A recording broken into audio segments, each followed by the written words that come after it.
हे चौथ माता, मेरे पति को बचा लो।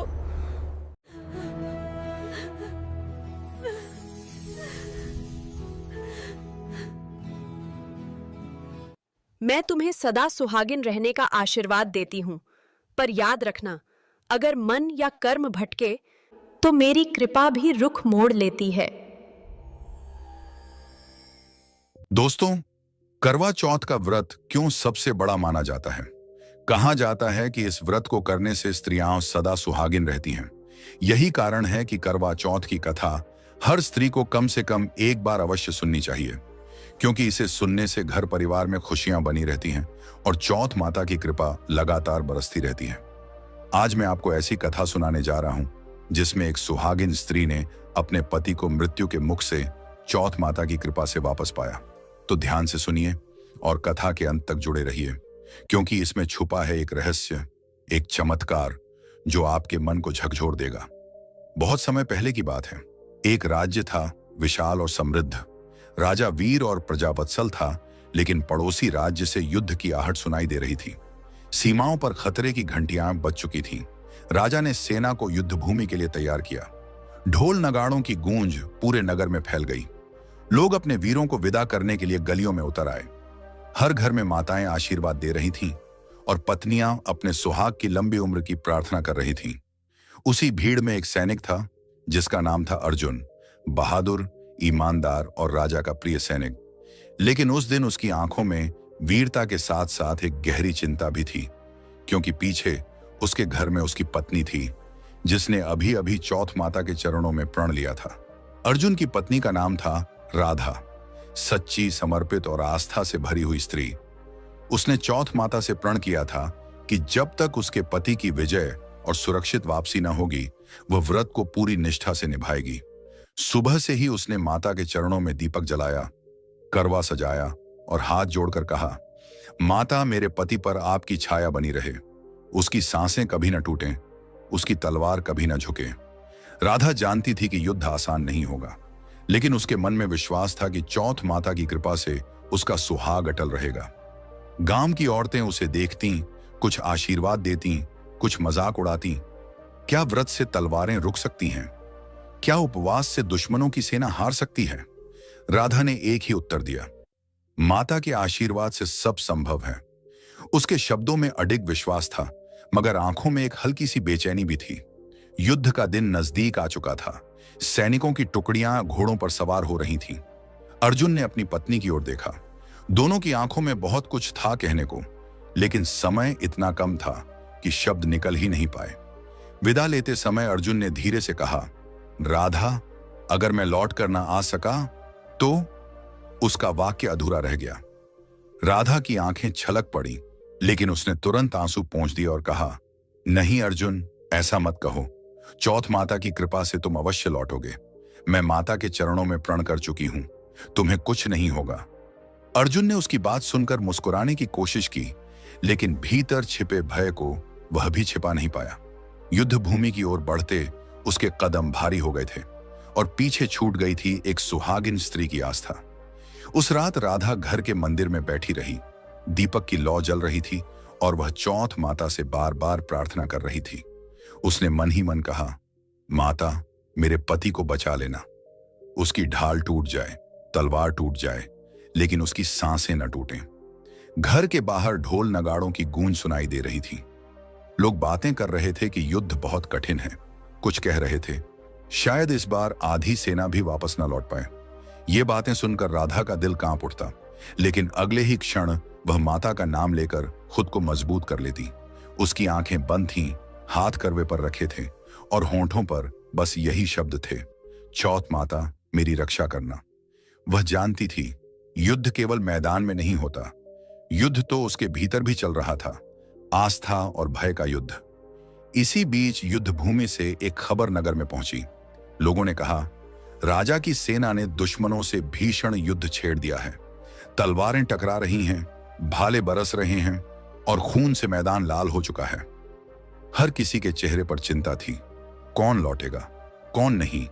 जब यह खबर राधा के कानों तक पहुंची तो उसकी सांसें तेज हो गईं। उसने आंखें खोलकर आकाश की ओर देखा और कहा, माता, अब सब आपके हाथ में है। मेरे अर्जुन की ढाल आपके आशीर्वाद से मजबूत है, उसे आप ही बचा सकती हैं।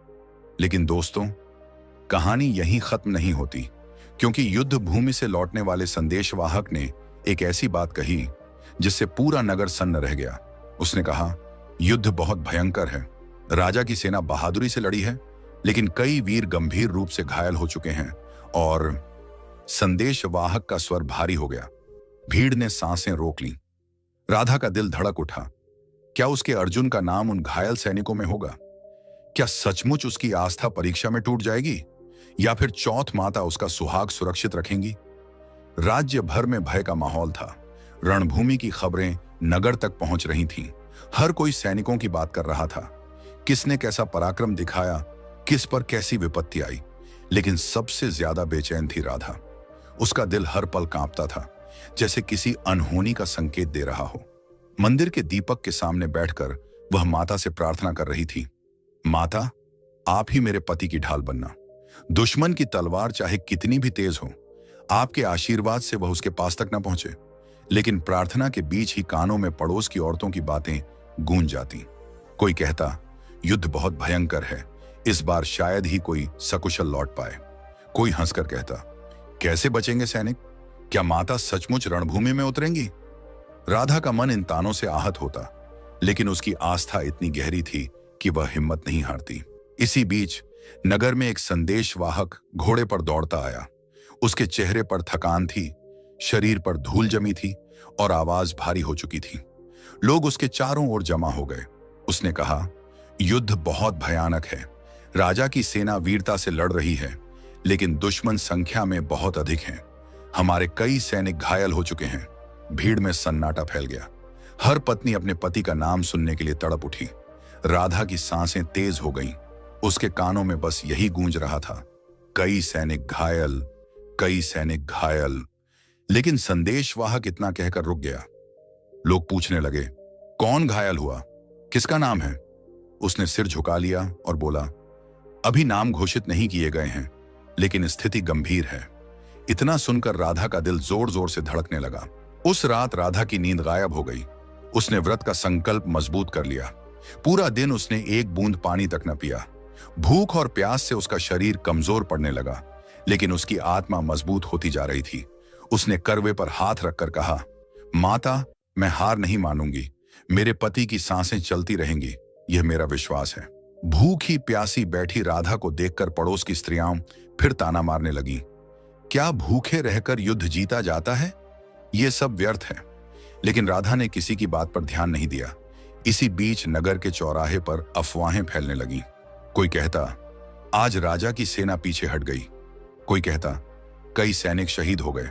कोई तीसरा कहता, नहीं, अभी भी राजा के वीर लड़ रहे हैं। इन विरोधी खबरों ने लोगों को और बेचैन कर दिया। राधा ने इन सब की परवाह नहीं की। उसने आंखें बंद कर लीं और सोचा, माता, चाहे अफवाहें कितनी भी क्यों ना हो, मैं आप पर भरोसा रखती हूं। मेरा अर्जुन सकुशल लौटेगा। एक दिन राधा मंदिर में बैठी थी। अचानक मंदिर के दरवाजे पर संदेशवाहक की दस्तक हुई। उसने सोचा, क्या यह कोई खबर लेकर आया है? दरवाजा खुला तो सामने वही संदेशवाहक खड़ा था। उसके कपड़े और भी धूल से लथपथ थे और उसके चेहरे पर तनाव की रेखाएं और गहरी हो चुकी थीं। उसने भारी स्वर में कहा, राजा की सेना बहुत कठिनाई में है। और भीड़ एक बार फिर उसके चारों ओर जमा हो गई। सबके कान उसी की ओर थे। उसने गहरी सांस ली और बोला, आज रणभूमि में हमारे कई वीर गिरे हैं। उनमें कुछ गंभीर घायल हैं, जिनकी स्थिति नाजुक है। यह सुनते ही वहां खड़ी पत्नियों की चीख निकल गई। कोई रोने लगी, कोई भगवान से प्रार्थना करने लगी। लेकिन राधा का चेहरा पीला पड़ गया। उसने कांपते हुए पूछा, क्या उनमें अर्जुन भी है? संदेशवाहक ने उसकी आंखों में देखा, लेकिन कोई जवाब न दिया। भीड़ में फुसफुसाहट फैल गई। क्या अर्जुन घायल हो गया? क्या वह मर चुका है? राधा का दिल जोर जोर से धड़क रहा था। उसके कानों में शोर गूंजने लगा, लेकिन संदेशवाहक चुप रहा। उसने बस इतना कहा, मैं अभी नाम नहीं बता सकता, कल तक सब स्पष्ट हो जाएगा। और यहीं कहानी ने एक नया मोड़ लिया। क्या सचमुच अर्जुन उन घायलों में शामिल था? क्या राधा की आस्था पहली ही परीक्षा में टूट जाएगी, या चौथ माता उसके सुहाग की रक्षा कर रही हैं? राधा पूरी रात सो नहीं सकी। संदेशवाहक की बात उसके कानों में गूंज रही थी। कई वीर गंभीर घायल हो चुके हैं, लेकिन नाम क्यों नहीं बताया? अर्जुन उनमें है या नहीं? राधा का दिल हर क्षण कांप रहा था, लेकिन उसका विश्वास अब भी डगमगाया नहीं। सुबह होते ही वह मंदिर में गई, दीपक जलाया और चौथ माता के सामने बैठ गई। उसने आंखें बंद की और कहा, माता, अगर कल तक सब स्पष्ट होना है तो मैं तब तक व्रत का संकल्प और दृढ़ करूंगी। मैं एक बूंद पानी तक न पीऊंगी जब तक यह न जान लूं कि मेरे पति सकुशल हैं। उसके होंठ सूख रहे थे, गला प्यास से तरस रहा था, लेकिन उसके दिल की लौ दीपक से भी ज्यादा प्रज्वलित थी। पड़ोस की स्त्रियां फिर उसके पास आईं। कोई बोली, इतना कठोर व्रत क्यों कर रही हो? अगर पति की किस्मत में लिखा है तो कुछ भी नहीं बदल सकता। माता चमत्कार कर सकती हैं। ये सब सिर्फ कहानियां हैं। राधा ने उनकी ओर देखा। उसकी आंखों में आंसू थे, लेकिन आवाज दृढ़ थी। हाँ, माता चमत्कार करती हैं। जिनके दिल में विश्वास नहीं, उनके लिए यह केवल कहानियां हैं, लेकिन मेरे लिए यह मेरा जीवन है। उसकी बात सुनकर सब स्त्रियां चुप हो गईं। उधर युद्ध भूमि से खबरें धीरे धीरे और डरावनी होती जा रही थीं। लोग कह रहे थे, राजा की सेना ने वीरता दिखाई है, लेकिन दुश्मनों ने बहुत घेर लिया है। कुछ कह रहे थे, आज और भी सैनिक गिरे हैं। हर खबर के साथ नगर का वातावरण और भारी हो जाता, लेकिन राधा हर खबर को सुनते हुए माता का नाम जपती। उसने दीपक के सामने हाथ जोड़कर कहा, माता, ये सब सुनकर मेरा दिल कांपता है, लेकिन मेरा विश्वास नहीं टूटेगा। अगर अर्जुन घायल भी हुआ है तो भी मैं जानती हूं कि आपकी कृपा से वह जीवित बचेगा। दिन बीत गया, रात होने लगी। आकाश में बादल घिराए थे, जैसे कोई अनजाना रहस्य छिपा हो। राधा दीपक के सामने बैठी थी, तभी उसकी आंखें भारी होने लगीं। वह कब सो गई उसे खुद नहीं पता, और तभी उसने एक अजीब सपना देखा। सपने में एक उज्जवल प्रकाश फैला और उसमें से एक दिव्य स्वर गूंजा, स्त्री, तुम्हारी आस्था परीक्षा में है, धैर्य रखो, माता तुम्हें देख रही हैं। राधा ने घबराकर कहा, माता, क्या मेरे पति जीवित हैं? लेकिन जवाब देने से पहले ही वह स्वर गायब हो गया। सपना टूटा और दीपक की लौ तेजी से कांप रही थी। राधा के दिल की धड़कन और तेज हो गई। क्या यह माता का संकेत था? क्या सचमुच अर्जुन अभी जीवित है, या यह सिर्फ उसकी कल्पना थी?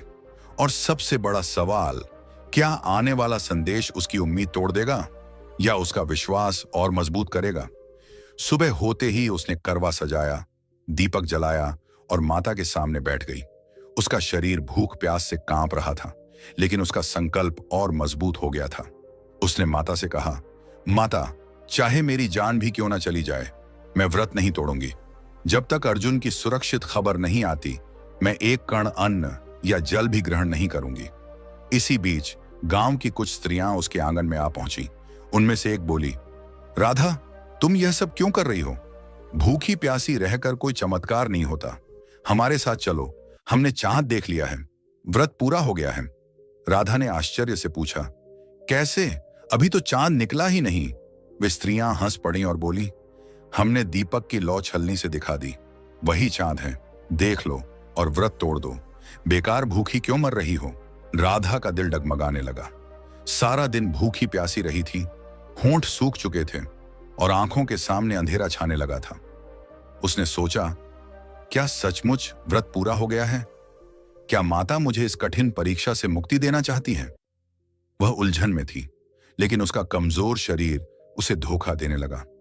और राधा के चारों ओर खड़ी औरतें बार बार कह रही थीं, देखो, दीपक की लौ छलनी से निकल रही है, यही तो चांद है, व्रत पूरा हो गया है, अब पानी पी लो, खाना खा लो।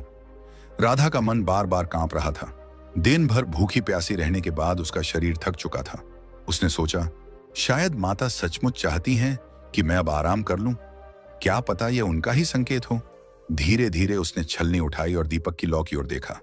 लौ टिमटिमा रही थी, जैसे सचमुच आकाश में चांद निकल आया हो। लेकिन उसी पल घर के बाहर शोर मच गया। लोग चिल्ला रहे थे, युद्ध भूमि से खबर आई है। भीड़ दौड़ पड़ी और संदेशवाहक ने जोर से कहा, आज रणभूमि में अर्जुन गंभीर रूप से घायल होकर गिर पड़ा है, उसकी स्थिति बहुत नाजुक है। यह सुनकर राधा की सांसें थम गईं। वह चीख पड़ी, नहीं, यह कैसे हो सकता है? पड़ोस की स्त्रियां भी हैरान रह गईं। अभी अभी जो हंस रही थीं, वे भी अब चुप थीं। राधा जमीन पर गिर पड़ी। आंसुओं से उसका चेहरा भीग गया। वह करवे के पास सिर रखकर रोने लगी। माता, मैंने गलती कर दी। मैंने अधीर होकर व्रत तोड़ दिया। मेरे पति की जान मत लीजिए, मुझे एक और मौका दीजिए। उसके शब्द घर की दीवारों से टकरा रहे थे, लेकिन कहीं से कोई आवाज नहीं आई। लेकिन दोस्तों, क्या चौथ माता इतनी जल्दी हार मान लेंगी? क्या राधा की पुकार उनके कानों तक पहुंचेगी, या फिर यह गलती सचमुच उसके सुहाग को छीन लेगी? पड़ोस की स्त्रियां चुपचाप उसे देख रही थीं। एक बूढ़ी औरत ने उसके पास आकर कहा, बेटी, व्रत अधूरा रह गया है, लेकिन अगर तेरी श्रद्धा सच्ची है तो माता तुझे जरूर दूसरा मौका देंगी। राधा ने हाथ जोड़कर कहा, हाँ मां, मैं संकल्प लेती हूं। कल फिर से पूरा दिन बिना जल अन्न के व्रत रखूंगी। चाहे मेरी जान भी क्यों ना चली जाए, लेकिन मैं अपनी गलती का प्रायश्चित करूंगी। उसने अपने आंसू पोंछे और माता के चरणों में बैठकर प्रण लिया। माता, आज मेरी आस्था डगमगा गई थी, लेकिन कल मैं आपको दिखाऊंगी कि मेरी श्रद्धा कितनी सच्ची है। अगर मेरे पति की सांसें अभी भी चल रही हैं, तो आप मुझे एक और अवसर दें। मैं तब तक व्रत करती रहूंगी जब तक अर्जुन मेरे सामने जीवित खड़ा ना हो जाए। रात गहराने लगी। राधा मंदिर में बैठी रही। दीपक फिर से जलाया और पूरे मन से माता का नाम जपने लगी। भूख और प्यास से उसका गला सूख रहा था, शरीर कांप रहा था, लेकिन उसके दिल में अटूट विश्वास की लौ जल चुकी थी। वह लगातार माता से कहती रही, माता, मेरी परीक्षा लो, लेकिन मेरे सुहाग की रक्षा करो। और तभी उसकी आंखें बोझिल होने लगीं। उसने देखा कि आकाश से एक दिव्य प्रकाश उतर रहा है। प्रकाश के भीतर से एक आकृति उभरी, सफेद वस्त्र, तेजस्वी चेहरा और आंखों से करुणा टपकती हुई। राधा की सांसें थम गईं। क्या यह चौथ माता थी? उसने घबराकर पूछा, माता, क्या मेरे पति जीवित हैं? क्या मैं उसे फिर से देख पाऊंगी? लेकिन जैसे ही वह आकृति और साफ होने लगी, दीपक की लौ अचानक तेजी से कांपी और बुझ गई। दृश्य टूट गया। राधा फिर से अंधेरे में अकेली रह गई। सुबह का सूरज निकला। राधा ने फिर से स्नान किया, साफ कपड़े पहने और करवे को सजाकर माता के सामने बैठ गई। उसने प्रण लिया, माता, आज मैं आपको दिखाऊंगी कि मेरा विश्वास कभी नहीं टूटेगा। चाहे शरीर टूट जाए, चाहे आंखों के सामने अंधेरा छा जाए, लेकिन मैं यह व्रत पूरी निष्ठा से करूंगी। इसी बीच नगर में खबर आई। किसी ने कहा, राजा की सेना बहुत मुश्किल में है, दुश्मन ने उन्हें घेर लिया है। किसी ने कहा, कई सैनिकों की सांसें अब टूट चुकी हैं। लोग राधा को देख रहे थे। कुछ ने सहानुभूति जताई तो कुछ ने अफसोस से सिर हिलाया। बेचारी, शायद अब इसका पति नहीं बचेगा। लेकिन राधा ने किसी की बात नहीं सुनी। उसके कानों में सिर्फ माता का दिव्य स्वर गूंज रहा था, तुम्हारी आस्था परीक्षा में है। वह पूरे दिन भूखी प्यासी रही। उसका गला सूख कर कांटों सा हो गया, होंठ फटने लगे, लेकिन उसकी आंखों में विश्वास की लौ जल रही थी। उसने हाथ जोड़कर कहा, माता, मुझे अब कोई डरा नहीं सकता। मैं तब तक व्रत रखूंगी जब तक अर्जुन सकुशल लौटकर मेरे सामने खड़ा ना हो जाए। शाम ढलने लगी। दीपक की लौ तेजी से टिमटिमाने लगी और अचानक राधा की आंखों के सामने अजीब दृश्य आने लगे, मानो कोई दिव्य ज्योति कमरे में उतर रही हो। धीरे धीरे ज्योति का आकार बनने लगा। राधा का दिल धड़कने लगा। क्या यह माता हैं? उस प्रकाश से एक आवाज आई, स्त्री, तेरा विश्वास हमें प्रसन्न कर रहा है, लेकिन तेरे पति की रक्षा के लिए तुझे अग्नि परीक्षा देनी होगी। तुझे अपने आंसुओं को शक्ति बनाना होगा। तुझे न केवल अपने लिए बल्कि उन सभी स्त्रियों के लिए व्रत करना होगा जो अपने सुहाग की रक्षा चाहती हैं। राधा ने कांपते हुए हाथ जोड़ लिए। माता, मैं सब करूंगी, बस मेरे अर्जुन को बचा लो। स्वर गूंजा, धैर्य रखो, विश्वास रखो। तुम्हारी राह कठिन है, लेकिन अंत में प्रकाश ही प्रकाश होगा। ज्योति धीरे धीरे लुप्त हो गई। राधा का दिल अब और दृढ़ हो गया था। लेकिन उसी समय नगर में एक और संदेश आया। अर्जुन की सांसें अटक रही हैं, वह अब मृत्यु के बहुत करीब है। सारा नगर सन्न रह गया। लोग फुसफुसाने लगे, अब तो शायद कोई चमत्कार ही उसे बचा पाए। राधा के कानों में यह शब्द गूंजे। उसने आंखें बंद की और माता के चरणों में सिर झुका दिया। माता, अब सब आपकी परीक्षा है। राधा का संकल्प अब लोहे से भी मजबूत हो चुका था। उसने ठान लिया था कि चाहे शरीर टूट जाए, चाहे जान ही क्यों न चली जाए, वह व्रत को पूरा करेगी। पूरा दिन उसने माता का नाम जपते हुए गुजारा। भूख और प्यास से उसका गला सूख कर बेजान हो चुका था। पैर कांप रहे थे, लेकिन मन अटल था। उसकी आंखों में आंसू थे, मगर वे आंसू कमजोरी के नहीं, बल्कि शक्ति के थे। शाम का समय हुआ। आकाश में बादल छा गए। लोग चिल्लाने लगे, आज शायद चांद देर से निकलेगा। कुछ स्त्रियां घर लौट गईं, कुछ ने छलनी तैयार कर ली, लेकिन राधा मंदिर में बैठी रही। उसने दीपक जलाया और चौथ माता की मूर्ति के सामने हाथ जोड़कर कहा, माता, अगर अर्जुन की सांसें अब भी चल रही हैं, तो मेरी आस्था को चमत्कार बना दो। मेरी शक्ति कम हो रही है, लेकिन मेरा विश्वास कम नहीं होगा। इसी बीच नगर के बीचों बीच एक और संदेशवाहक आ पहुंचा। उसका चेहरा थका हुआ और डरा हुआ था। लोग उसके चारों ओर इकट्ठा हो गए। उसने हाँफते हुए कहा, युद्ध भूमि से ताजा खबर है। अर्जुन की हालत बेहद गंभीर है। वह अब मृत्यु के द्वार पर है। यह सुनते ही भीड़ में हाहाकार मच गया। राधा की सांसें थम गईं। उसकी आंखों के सामने अंधेरा छा गया। उसका दिल कांप उठा। नहीं, यह सच नहीं हो सकता। माता मुझे धोखा नहीं दे सकती। उसने माता के चरणों में माथा रखकर रोते हुए कहा, माता, अब सब आपके हाथ में है। अगर मेरी श्रद्धा सच्ची है तो अर्जुन की सांसें नहीं टूटेंगी। आधी रात बीतने लगी। राधा भूखी प्यासी मंदिर में बैठी रही। दीपक की लौ कांप रही थी। उसकी आंखों के सामने धुंधलापन बढ़ रहा था। शरीर लगभग निढाल हो चुका था। फिर भी उसने करवे पर हाथ रखकर कहा, माता, मैं हार नहीं मानूंगी। अगर मेरी आस्था सच्ची है तो मेरा अर्जुन लौटेगा। और तभी दीपक की लौ अचानक तेज हो गई और उसने महसूस किया जैसे कोई दिव्य शक्ति पास खड़ी हो। लेकिन उसी क्षण बाहर से जोर की आवाज आई। लोग चिल्ला रहे थे, अर्जुन अब सांस नहीं ले रहा, वह मर चुका है। यह सुनकर राधा का दिल मानो पत्थर बन गया। वह करवे के पास गिर गई और चिल्लाकर बोली, माता, मैंने आप पर भरोसा किया, फिर भी यह कैसा अन्याय। मैंने अपनी जान की परवाह नहीं की, व्रत निभाया, फिर क्यों मेरा सुहाग छिन गया। राधा के शब्द सुनकर पूरा गांव मौन हो गया। कोई उसे संभालने की कोशिश करता तो कोई सिर झुका लेता, लेकिन अचानक चारों ओर अजीब सी रोशनी फैल गई। लोग हैरानी से एक दूसरे को देखने लगे। ये क्या हो रहा है? राधा की आंखें आंसुओं से धुंधली थीं, लेकिन उसने महसूस किया कि उसके सामने कोई दिव्य छाया खड़ी है। वह छाया धीरे धीरे स्पष्ट होने लगी। माता का तेजस्वी रूप दिखाई दिया। माथे पर चांद सा प्रकाश, आंखों में करुणा और हाथों में आशीर्वाद। राधा कांपते हुए उठी और माता के चरणों में गिर पड़ी। माता, अगर मैं आपकी परीक्षा में खरी उतरी हूं तो मेरे अर्जुन को वापस दे दीजिए। उसके बिना मेरा जीवन अधूरा है। माता की आंखों से करुणा टपकी। उन्होंने कहा, स्त्री, तुम्हारी आस्था डगमगाई जरूर थी, लेकिन फिर तुमने खुद को संभाला और पूरी निष्ठा से व्रत निभाया। यही तुम्हारी सबसे बड़ी ताकत है। तुम्हारा सुहाग अटूट रहेगा। उधर रणभूमि में जहां अर्जुन का शरीर निढाल पड़ा था, उसकी छाती धीरे धीरे हिलने लगी। उसकी बंद आंखें खुली, होंठों से हल्की सांस निकली। सैनिक चौंक गए। अरे, यह तो चमत्कार है, अर्जुन जीवित हो उठा है। जब यह खबर नगर में पहुंची तो राधा के आंगन में बैठे लोग भी स्तब्ध थे। उन्हें समझ आ गया कि चौथ माता ने अपना चमत्कार दिखा दिया है। शाम तक नगर के द्वार पर घोड़ों की टाप सुनाई दी।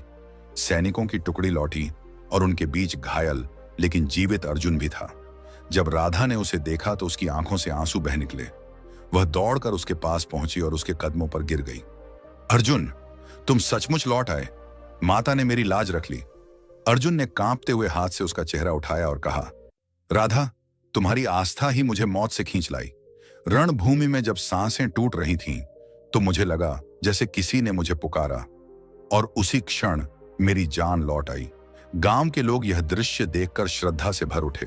सबने मिलकर कहा, यह करवा चौथ व्रत का चमत्कार है। सचमुच माता उन स्त्रियों की रक्षा करती हैं जो पूरी निष्ठा और आस्था से यह व्रत करती हैं। राधा ने माता के चरणों में माथा टेका और कहा, माता, मैं आभारी हूं। आपने मेरे सुहाग की रक्षा की।